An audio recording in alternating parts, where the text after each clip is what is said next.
जय सिया राम प्रदर्शकों, पुनः आप सभी का हमारे इस चैनल में स्वागत है।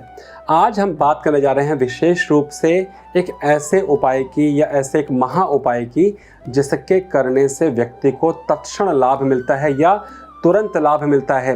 यदि इस उपाय को आपने नियमित रूप से परफॉर्म कर दिया, नियमित रूप से इसे करना प्रारंभ कर लिया, तो आपके जीवन में खुशियाँ आना निश्चित है, आपके जीवन से दुख को जाना निश्चित है। उपाय क्या है? बहुत ही सिंपल उपाय, लेकिन इसको पहले ध्यान से सुनिएगा, उसके बाद परफॉर्म करिएगा। जब भी हमारा जन्म होता है तो जातक हमेशा 3 ऋणों से ग्रसित हो जाता है। पहला ऋण क्या? देव ऋण। दूसरा ऋण ऋषि ऋण और तीसरा ऋण पितृ ऋण। इन 3 ऋणों को हमें अपने जीवन से हमेशा उतारने होते हैं। या आप ये मान के चलिए, जब भी किसी व्यक्ति का जन्म होगा ये 3 प्रकार के ऋण उसके जीवन में अपने आप आ जाएंगे और 1 बाय 1 उसके जीवन के साथ साथ यह ऋण उतरते हैं। कैसे उतरते हैं? उसके कार्य द्वारा। कैसे? जब भी देव ऋण उतारना हो तो व्यक्ति को अपने कुल के देवी देवताओं का विशेष रूप से पूजन पाठ करना होता है, अपने धर्म को मानना होता है। इसके थ्रू आप देव ऋण से मुक्त हो सकते हैं। दूसरा, ऋषि ऋण से आपको उत्तीर्ण होने के लिए आपको अपने ग्रंथों को पढ़ना होता है, अपने ज्ञान को बढ़ाना होता है। जब आप अपने ज्ञान को बढ़ा करके सक्षम हो जाते हैं, अपने ग्रंथों को जान जाते हैं, अपने संस्कारों को जान जाते हैं, तो आप ऋषि ऋण से मुक्त हो जाते हैं। अब बचा पितृ ऋण। आजकल का जो समय है हमारे पितरों के लिए पूर्ण रूप से हम जब भी कोई कार्य करते हैं उसका पूर्ण फल हमारे पितरों को मिलता है। और इस ऋण से मुक्त होना थोड़ा सा आजकल के जीवन में कठिन हो गया है। व्यक्ति डर के मारे पूजा पाठ कर सकता है, व्यक्ति डर के मारे पढ़ाई लिखाई कर सकता है, लेकिन व्यक्ति के यदि मन में नहीं अपने पितरों के प्रति कोई कार्य करना तो वह कोई भी कार्य नहीं करता। और यही एक कारण है कि व्यक्ति आजकल बहुत सारी चीज़ों से ग्रसित है, बीमारियों से ग्रसित है, उम्र छोटी होते जा रही है, व्यक्ति को इतनी समस्याएं बन गई हैं उनके जीवन में कि उनको खुद कुछ समझ नहीं आता, जिसके कारण वह दर बदर भटकते रहते हैं।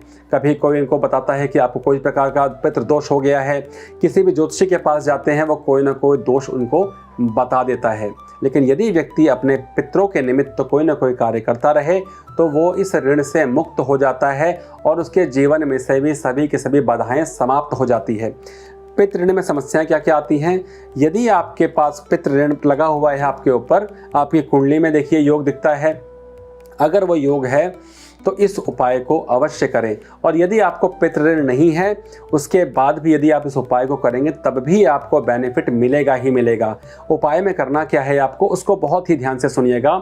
हमारे देखिएगा जो भी हमारा पूरा वर्ष आता है, वर्ष में 2 बार हमारे नवरात्रे आते हैं और नवरात्रों से पहले पितृपक्ष आता है। यह पितृपक्ष विशेष रूप से इसीलिए है कि हम अपने पितरों के निमित्त कोई न कोई दान पुण्य कर्म कर सकें। अब हर एक व्यक्ति इतना सक्षम नहीं है कि बड़े बड़े दान और पुण्य करेगा। दान और पुण्य की कोई भी यहाँ पर लिमिटेशंस नहीं है, व्यक्ति अपने अनुसार दान पुण्य करता है। आज मैं आपको जो उपाय बताने जा रहा हूँ वो इनके लिए ही, और इन 15 दिनों में तो विशेष फल देंगे और आप चाहें तो इस उपाय को कंटिन्यू भी कर सकते हैं।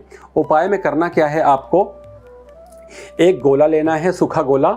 इस गोले को आप ऊपर से कट कर सकते हैं। कट करने के बाद इस गोले के अंदर आप थोड़ा सा बूरा या चीनी, पिसी हुई चीनी आप इसके अंदर डाल दें। साथ में थोड़ा सा शहद, शहद के साथ थोड़े से काले तिल और काले तिल के साथ में घी इसमें ऐड करें। इन सब चीज़ों को मिला लें और मिलाने के बाद जब ये 5 सामान आपके इसके अंदर आ जाएंगे, 5 सामान क्या हुआ? पहला नारियल, दूसरा बोरा या चीनी, तीसरा शहद, चौथा घी और 5वां तिल। जब इन 5 चीज़ों को आप, 4 चीज़ों को इसमें डाल करके इसको बंद कर लेंगे और इसको आपको करना क्या है, आप शनिवार के दिन, अगर शुक्ल पक्ष है तो बहुत ही अच्छा, कृष्ण पक्ष है तो भी चलेगा, या कोई पूर्णिमा हो या अमावस हो तो भी आप इस उपाय को कर सकते हैं। इसको लेके जाइए। इसको जब आपने पूरा बना लिया, बना करके इसको पहले आप अपने मंदिर में रखें। मंदिर में रखने के बाद प्रातःकाल उठ करके, खासकर शुक्रवार को इसको मंदिर पर रखिए और प्रातःकाल उठ करके आप किसी भी पीपल पर जाइए, जो पीपल का पेड़ थोड़ा सा बड़ा हो और पुराना हो, वहाँ पीपल के पेड़ के नीचे इस पर्टिकुलर नारियल को, इस पर्टिकुलर गोले को आप प्रार्थना करिए अपने पितरों के निमित्त कि हे नाथ, यदि मेरे जीवन में किसी भी प्रकार की समस्याएं हैं, उन सब समस्याओं को आप समाप्त करें। हे करुणाकर, आप इस भोजन या इस लंगर को स्वीकार करें। इसको हम कहते हैं लाल किताब की लैंग्वेज में लंगर लगाना। हर एक व्यक्ति में क्षमता नहीं है कि वो बड़े बड़े लंगर कर सके, लेकिन जब इस लंगर को आप पीपल के वृक्ष के नीचे रखेंगे तो छोटे छोटे जो जानवर होते हैं, जैसे चींटियां हो गई, वो इस प्रसाद को या इस लंगर को खाते हैं, और जब ये इसको पाना प्रारंभ कर देंगे, आपके जीवन से धीरे धीरे सभी प्रकार की समस्याएं दूर होने लगती हैं। हमारे पितृ प्रसन्न कब होते हैं कि जब हम जीव की सेवा करें।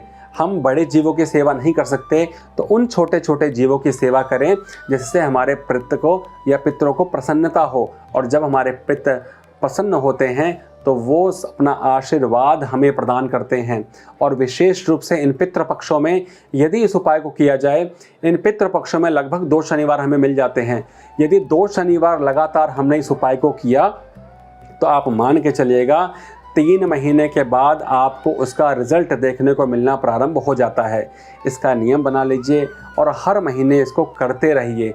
हर महीने करने से आपको दिक्कतें समाप्त हो जाएंगी और धीरे धीरे आपका इसका पूर्ण फल आपको प्राप्त होने लग जाएगा। फिर लखपति और करोड़पति की बात मैं नहीं करूंगा, क्योंकि आजकल ये फ्रॉड वीडियो दुनिया भर की चल रही हैं, लेकिन आप जिस लेवल पे हैं उस लेवल से आपको फल मिलना प्रारंभ हो जाएगा। आशा करता हूं आपको ये टॉपिक समझ में आया, ये वीडियो समझ में आई। यदि ये वीडियो समझ में आई तो प्लीज़ इसको शेयर भी अवश्य करिए, ताकि सभी लोग जो भी हमारे भाई बंधु हैं इस उपाय को करें, जिससे जीव कल्याण भी होगा और हम अपने पितरों से भी मुक्त हो पाएंगे, उनका आशीर्वाद हम पूर्ण रूप से ले पाएंगे। वीडियो को देखने के लिए बहुत बहुत धन्यवाद। आपका दिन शुभ हो। जय सीताराम।